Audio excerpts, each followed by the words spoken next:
Good morning student. Today I will discuss the errors of measurement. आज हम लोग errors of measurement में discuss करेंगे। इसके पिछले वाले लेक्चर्स में हमने आपको डिस्कस किया था कि एरर्स जो होते हैं वो परमानेंटली जो है उसको रिमूव नहीं कर सकते हैं। एरर्स को हम लोग परमानेंटली रिमूव नहीं कर सकते। कोई भी मेजरमेंट जो होता है वो परफेक्ट नहीं होता, उसमें जरूर कोई ना कहीं कहीं से एरर्स रहते हैं। तो एरर्स को हम लोग परमानेंटली रिमूव नहीं कर सकते हैं जो है।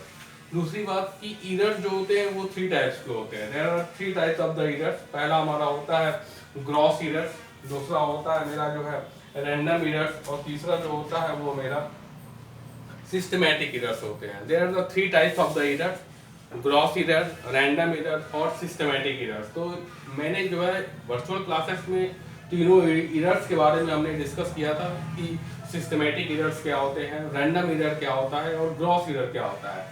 आज हम लोग उसी के टर्म्स में आगे बढ़ते हैं। हमने एक बार फिर से आपको बता देना चाहते हैं कि एरर्स जो होते हैं वो परमानेंटली जो होते हैं उसको रिमूव नहीं कर सकते हम लोग। जो है जरूर कुछ ना कुछ किसी न किसी मेजरमेंट में हम लोग मेजर करते हैं कोई भी क्वांटिटी, तो उसमें जरूर कहीं ना कहीं से कोई ना कोई एरर्स रहता है। तो एरर्स को हम परमानेंटली रिमूव नहीं कर सकते हैं, जो है उसको बिल्कुल तरह से डिस्ट्रॉय नहीं कर सकते हैं जो है। तो यहाँ पर देखेंगे एरर्स ऑफ मेजरमेंट में what is the absolute errors. Absolute errors क्या होता है जो है ये हम डिस्कस करेंगे। What is absolute errors? So absolute errors in the measurement of a physical quantity, absolute errors in the measurement of a physical quantity is the magnitude of the difference between the true value and individual measured value of the quantity.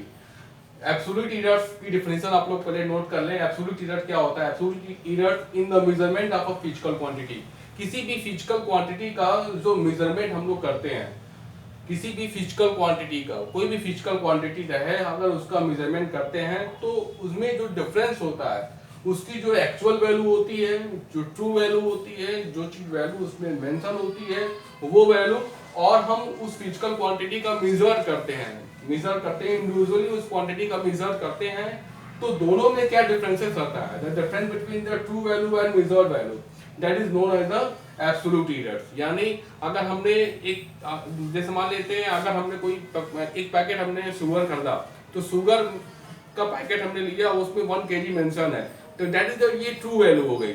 लेकिन फिर हमने packet को फाड़ा, फिर हमने जो है उस पर उसकी तौल की, तो देखा कि ये तो उसमें कुछ वैल्यू कम हो गई जो है, तो ये इसकी इंडिविजुअल वैल्यू हो गई। तो वही कह रहा है कि इसमें कितना डिफरेंस है दोनों फिजिकल एक ही फिजिकल क्वांटिटी में, इसकी जो ट्रू वैल्यू होती है और इंडिविजुअल वैल्यू हमने इसको मेजर करते हैं, तो दोनों में कितना डिफरेंस होता है ये बताता है एब्सोल्यूट एरर्स को। तो एब्सोल्यूट एरर्स की डेफिनेशन आप लोग नोट कर लें। Absolute errors in the measurement of a physical quantity is the magnitude of the difference between the true value and individual measured value of that quantity. तो यहां तक आप लोग नोट कर सकते हैं इसको।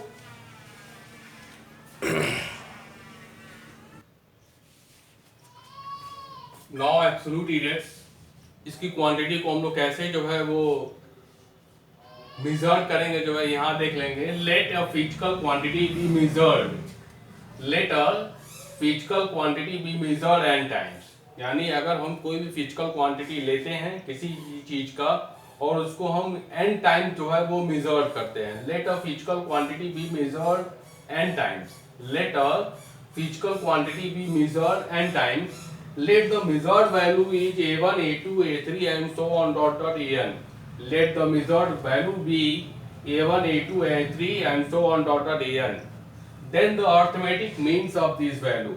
तो उसका हम लोग arithmetic means निकालेंगे, और arithmetic means निकालने का तरीका क्या होता है? am, that is the arithmetic mean, arithmetic mean equal to a1, यानी जो वैल्यू उसकी दी हुई यहाँ पे लिखा हुआ है कि let the measured value, measured value भी अगर हमने मेजर्ड किया हुआ है तो that is a1 a2 a3, ठीक है, and so on dot dot dot dot कहां तक पहुंचा है an अपॉन n। तो ये इसका अर्थमेटिक मीन हो गया। यानी यहाँ पे ये बात कह रही है कि let a physical quantity be measured n times, यानी हमने जो है कोई भी फिजिकल क्वांटिटी ली और उसको हमने n टाइम्स बार जो है वो मेजर्ड किया। लेट द मेजर्ड वैल्यू, यानी n टाइम्स बार मेजर्ड किया है, यानी हम मान लेते हैं कि पहली बार मेजर्ड किया तो उसकी वैल्यू आ गई a1, दूसरी बार मेजर्ड किया उसी फिजिकल क्वांटिटी को, सेम क्वांटिटी, तो उसकी वैल्यू आ गई a2, तीसरी बार हमने मेजर्ड किया उसी फिजिकल क्वांटिटी को तो उसकी वैल्यू आ गई A3। और इसी तरह हमने n टाइम्स बार मेजर किया उसी फिजिकल क्वांटिटी को, तो उसकी वैल्यू आ गई AN। तो कह रहा है कि इसका जो है हमको अर्थमेटिक मीन निकालना होगा। तो अर्थमेटिक मीन निकाल लें हम लोग। तो AM that is arithmetic mean equal to A1 plus A2 plus A3 and so on dot dot कहां तक गया है AN अपॉन N। तो ये इसकी अर्थमेटिक मीन की वैल्यू निकालना है। तो यहां तक आप नोट कर लें इसको पहले।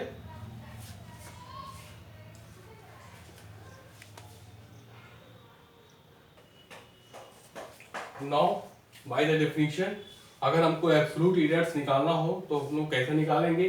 तो पहले तो देखें, अगर हम फिजिकल क्वांटिटी का अगर हम इंडिविजुअल मेजरमेंट करते हैं तो उसका हम लोग अर्थमेटिक मीन निकाले हैं। तो अर्थमेटिक मीन की वैल्यू कितनी आ गई, AM equal to A1 plus A2 plus A3 and so on dot dot AN upon N।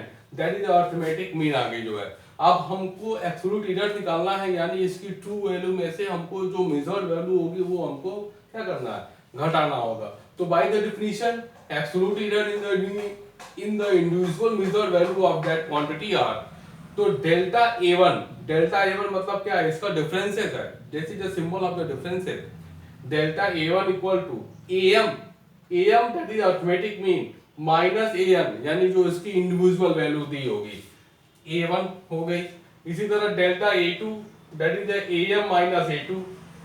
इसी तरह and so on dot dot delta AN equal to क्या हो जाएगा, AM माइनस AN।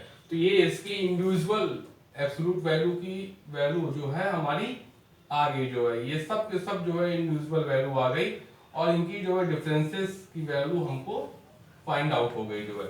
तो ये आपका निकालने का तरीका है। सबसे पहले क्या होगी, तो अगर कोई फिजिकल क्वांटिटी दी होगी तो उसका हम लोग n टाइम्स बार अगर मेजर्ड वैल्यू करते हैं तो उसका हम लोग अर्थमेटिक मीन निकालेंगे और फिर हम उस अर्थमेटिक मीन में से हम उस इंडिविजुअल वैल्यू को क्या करेंगे, हम लोग सबट्रैक्ट कर देंगे। तो यहाँ से हम लोग को एब्सोल्यूट इरेट्स की वैल्यू निकल आएगी। ये जब हम सबट्रैक्ट करेंगे तो इसकी वैल्यू पॉजिटिव भी हो सकती है और नेगेटिव भी हो सकती है। तो इसमें घबराने वाली कोई बात नहीं है, यानी एब्सोल्यूट इरेट में जो वैल्यू होगी वो हमारी नेगेटिव और पॉजिटिव दोनों हो सकती है जो है।